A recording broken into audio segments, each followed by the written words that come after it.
Joining the Observer on the air live couldn't be easier. First, visit bit.ly/obguest. Once you click on that, you'll wind up on this screen. Then, you'll have to choose the webcam that you want to use. You can see there's a list of them here. And once you choose the right webcam, you'll then have to choose the microphone that you want to use. It's all very simple. Then type in your name where it says your name here. And once you have finished typing your name, click the join button. Then you'll be in the queue to be on the air. It's that easy. Hi again, everybody. It's Kevin Canessa coming to you from the newsroom of The Observer and TheObserver.com on this, the 21st day of May in the year 2024. Sure hope you're enjoying this beautiful first summer-like day today here in the Northeast. I know it was warm a couple of weeks ago, but this is it. We are here finally. No more cold weather, hopefully, even though it's still a little nippy in the morning.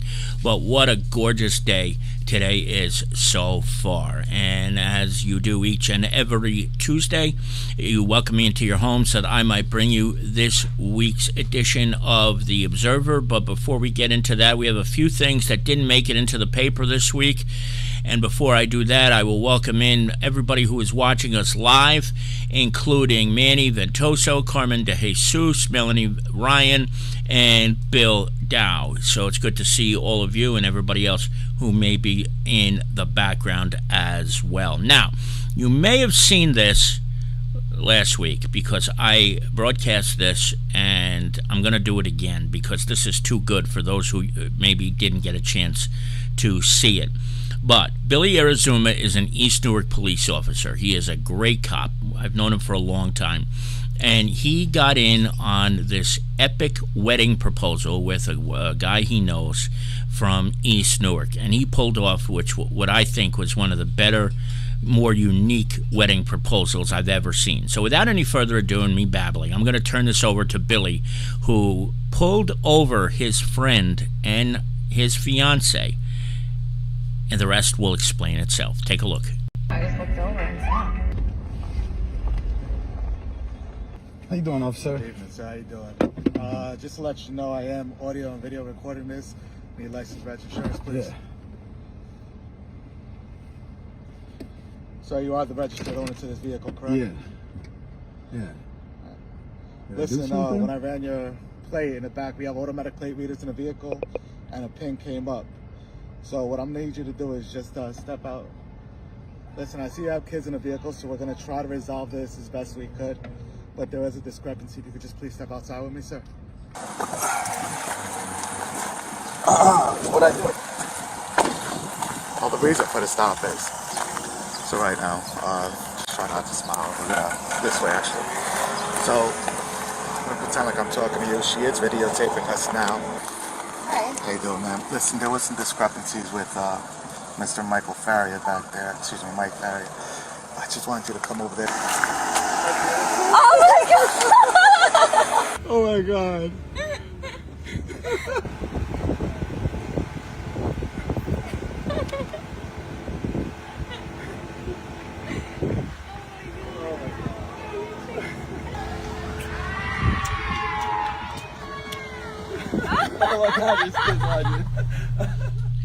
So in a borough where there's not always that much action, Billy Erezuma pulled off a great moment there with this couple. They are now happily engaged, we're ready to be married, and we have to give a hat tip to Billy for pulling this off and for the East Newark Police Department for allowing this to happen. Well done, Billy, if you haven't seen this. Now, coming up tomorrow night at 7:15 p.m. is a candlelight vigil for those who have been lost to the hideous disease of addiction. The Elks of Kearny Belleville are putting this on together with the Kearny Prevention Coalition, and I want to thank Bill Dow for sending this over to me over the weekend. Again, it's tomorrow at 7:15 p.m.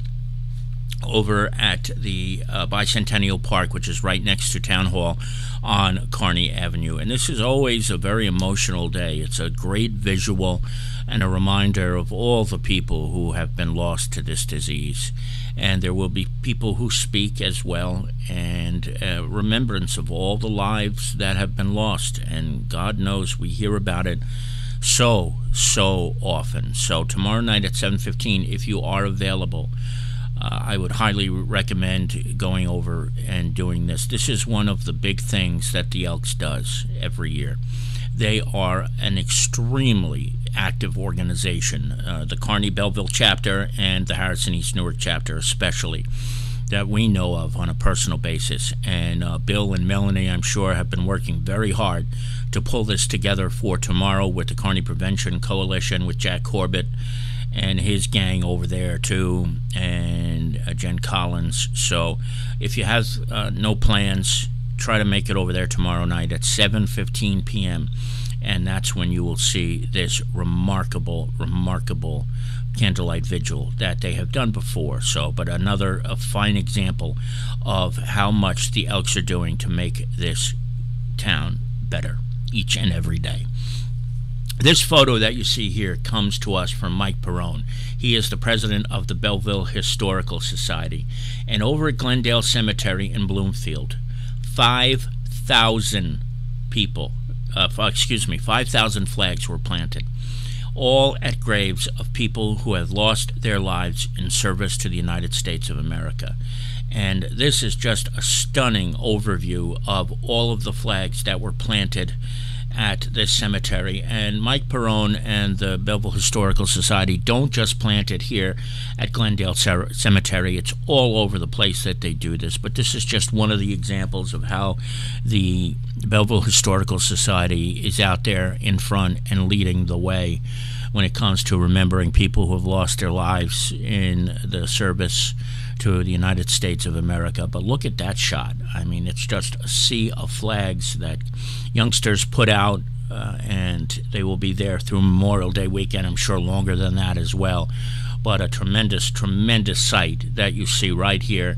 And we thank Mike Perrone, of course, not just for what he did with this, but everything that he does for the people of Belleville, Nutley, and Kearny. Don't forget, he was responsible for the complete cleanup of the Christopher Columbus statue in Kearny, and he also refurbished was a monument over on Schuyler Avenue by the CVS over there a couple of years ago, and he did renovations at the park on Kearny Avenue by Beach Street, that name of which I always forget. So Mike Perrone, one of the true great people of this neck of the woods, he's constantly doing great things for us, and I want to thank him from the bottom of my heart for all he does and for sharing all these things with us all the times. It makes life so much easier.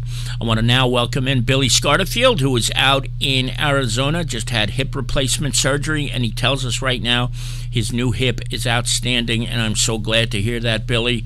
That is certainly good news, and hopefully you can regain your life again after all these months and years of not having it.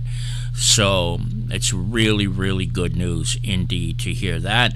We also welcome in my Uncle Mike Slane, who is wishing my mother and Mike a happy time in Aruba. They are in Aruba, indeed. They'll be there for another week. I'll pick them up at the airport a week from today. And, of course, to Uncle Mike, congratulations to his New York Rangers, who are in the Eastern Conference Finals of the National Hockey League playoffs.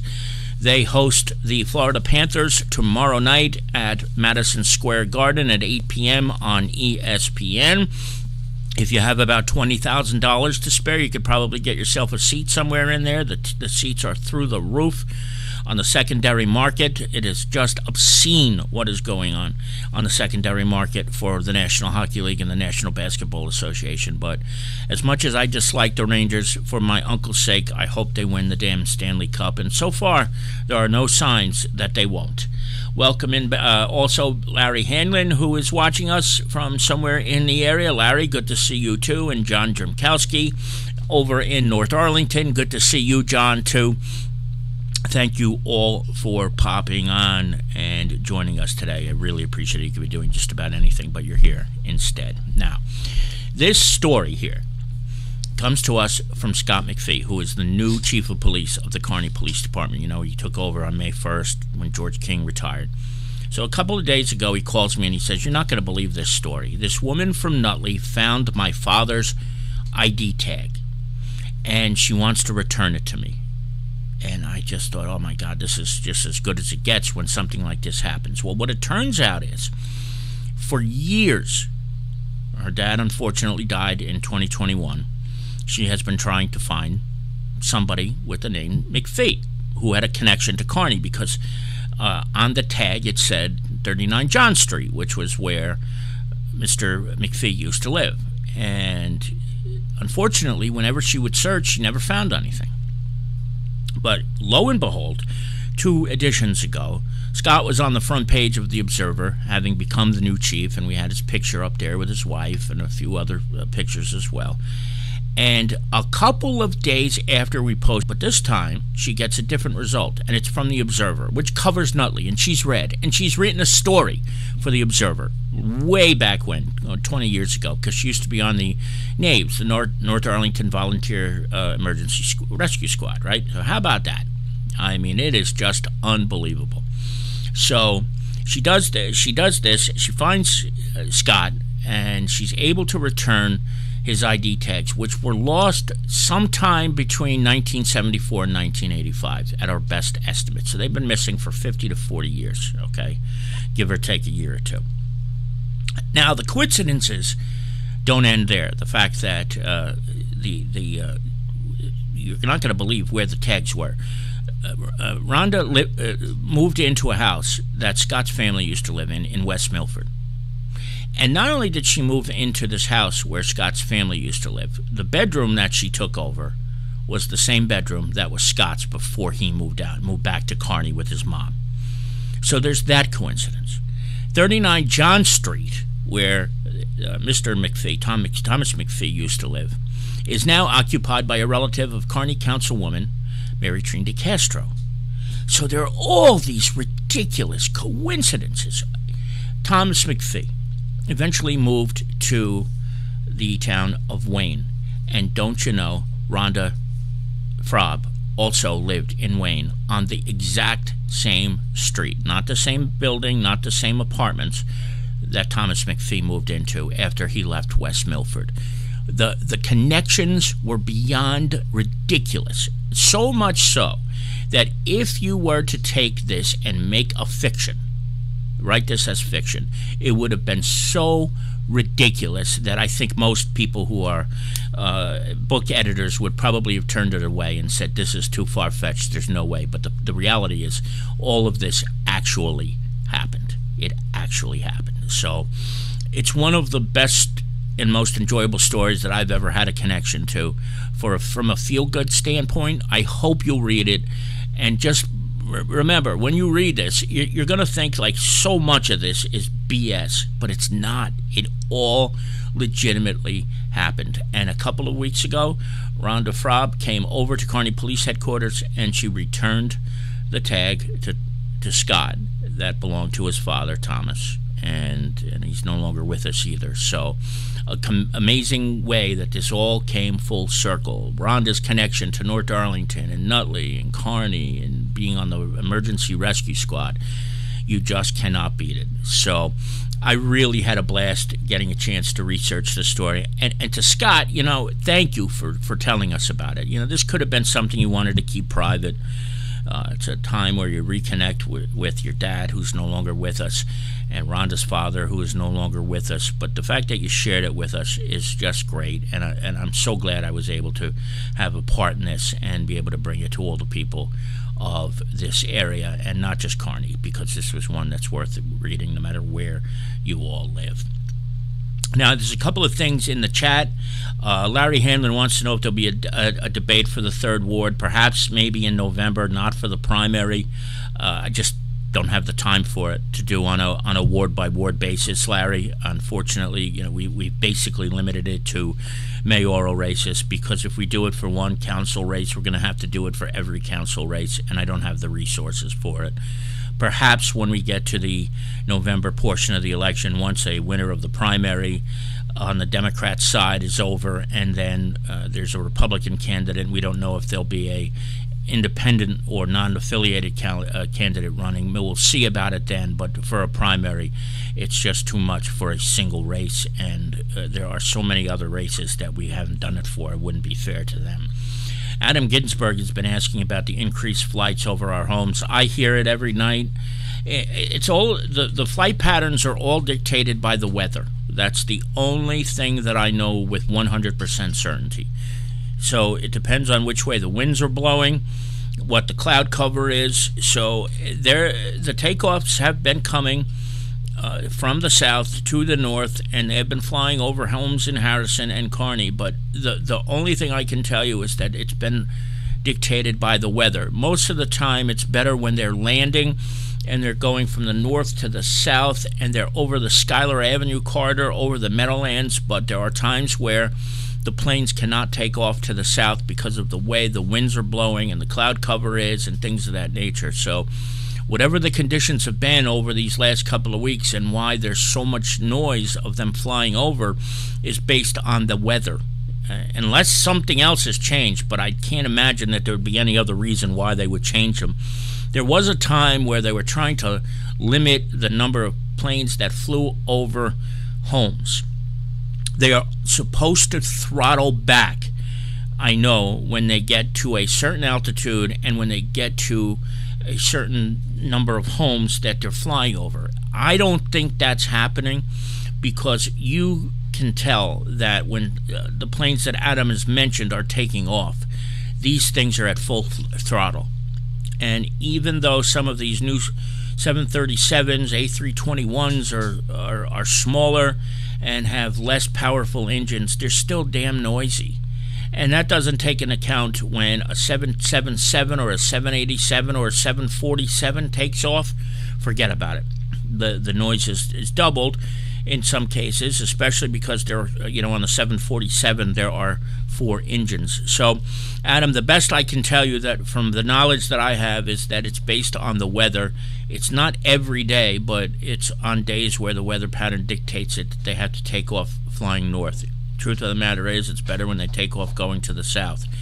Unfortunately, it just hasn't happened that much lately.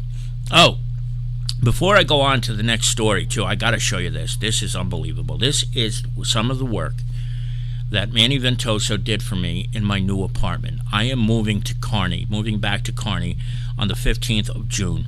And the apartment, before he got there, all of this yellow that you see here were wood panels. All of the doors that you see right here, all these doors were all wood. And the trim along the bottom on the floor were all wood as well. Manny and his guys did this work in a day and a half. And when I tell you that he has transformed what I think was a nice apartment into a gorgeous apartment, from an apartment where the walls were ancient and dirty into this, I am not kidding you. I am in awe of what he did and his guys did over the last 2 days. And it's done, and it's perfect. It was everything I could have dreamed of as I prepare to move back to Kearny. So I cannot thank Manny enough for this. His work with Handy Manny, all the people who he works with, is top notch. You're not going to get a better sales pitch than you will with me, because this work was done in, I'm telling you, 36 hours. He texted me yesterday morning at 7:30, and the whole set of walls were primed already, 30 minutes after he arrived.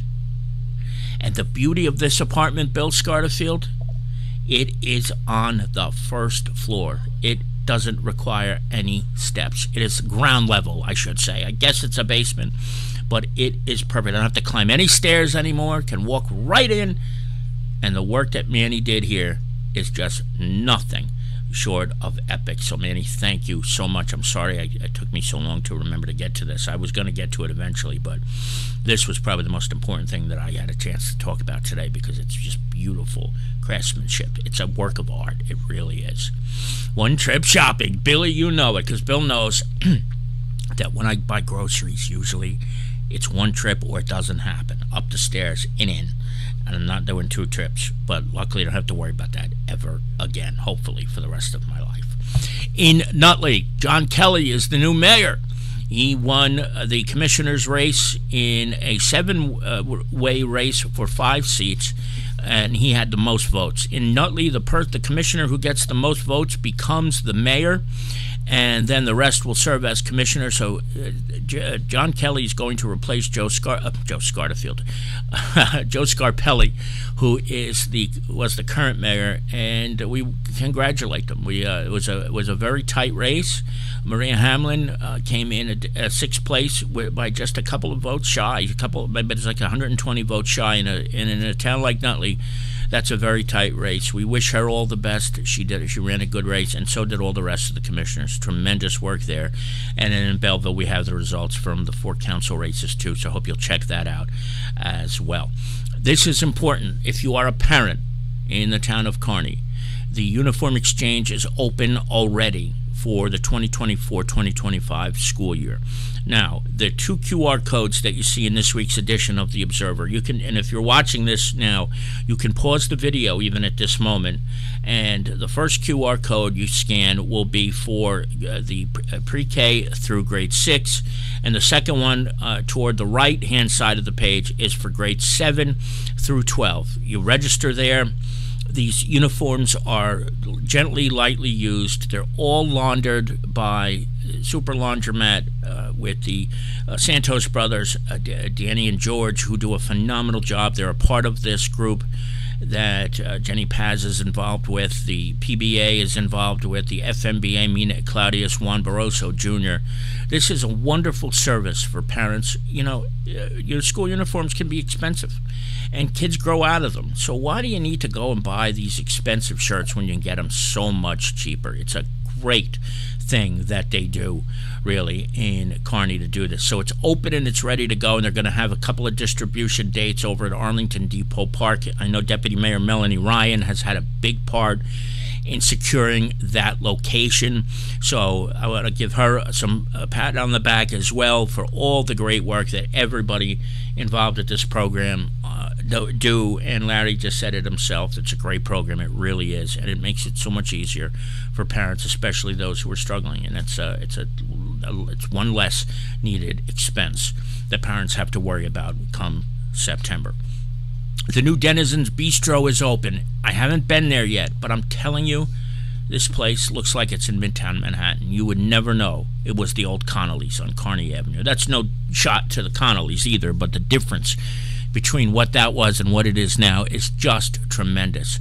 And I had a chance to meet and speak with Sarah, one of the new owners. They have done a tremendous job putting this place together, and I can't wait to have dinner over there one of these nights on the weekend. So check it out. We did a review of the place, and there's some things from the menu. You can read the menu online, and they do a Saturday and Sunday brunch too. So if you're looking for something during the course of the day on a weekend, you get something starting at 11 o'clock in the morning over at Denizen. So check that out when you get a chance. We have a tribute to the heroes of this world for Memorial Day as well on page number 5, so I hope you'll read through that when you get a chance. We also have Colt's Cartoon, which starts this week for the first time. And then, of course, this one where the Lyndhurst Police Department recovered a scooter that had been stolen from the Harrison Path Station. Don't forget, we also have 2 pages of classified, so check those out as well. So you're looking for a place to live, or if you need a job, we have plenty of classifieds for you to check out. And Jason Bernstein has 3 sports stories. Now, just one housekeeping item. We will be going to press for the next edition of the paper 1 week from tomorrow. We'll be going to press on Friday of this week. That is the 24th. So the deadlines are moved up. The classifieds will be due at 2 p.m. on Tuesday. So if you got to get a classified in, please make sure you have it by 2 o'clock on Friday afternoon. We will be closed on Monday in observance of Memorial Day. Do you believe It's Memorial Day already. Where the hell did that come from? It is already Memorial Day coming up. So, on behalf of Lisa, Bobby, Michelle, everybody here at The Observer, we want to thank each and every one of you for watching. We hope you all have a great Memorial Day. Remember all those people who have given their lives in service to this country. They are the reason we celebrate this. Oh, yes, and the parade is Thursday in Kearny. The parade in Kearny is Thursday night along Belgrove Drive. You will be able to find something about that on the town website or also in the last week edition of The Observer. You can check that out as well. Uncle Love You, too. From the newsroom of The Observer and TheObserver.com, it's Kevin Canessa signing off for now. And we will be back with you I think we'll be back on Thursday with Tony Mondero.